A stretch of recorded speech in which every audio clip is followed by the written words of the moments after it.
अस्सलाम वालेकुम दोस्तों, मैं हूं आपका होस्ट मोहम्मद रामेश और आप देख रहे हैं हमारा यूट्यूब चैनल। जो दोस्त हमारे चैनल पर नए आए हैं उनसे गुजारिश है कि हमारे चैनल को सब्सक्राइब करें, वीडियो अच्छी लगे तो लाइक करें।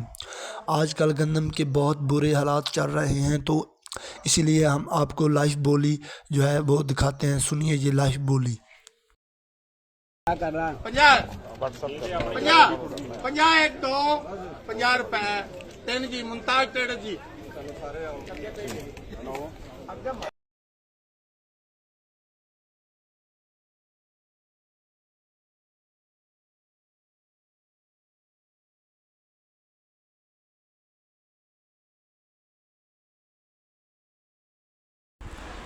तो नादरीन ये सुनी आपने रिपोर्ट। तो न्यू गंदम सिंध पंजाब सिंध तेज़ी न्यू गंदम 6200 रुपये, हैदराबाद लोकल 6150 रुपये, पंजाब तेज़ी इस्लामाबाद रावलपिंडी न्यू गंदम 2525 से 2650, लाहौर न्यू गंदम 2525 से 2550 तक फीमा रेट से।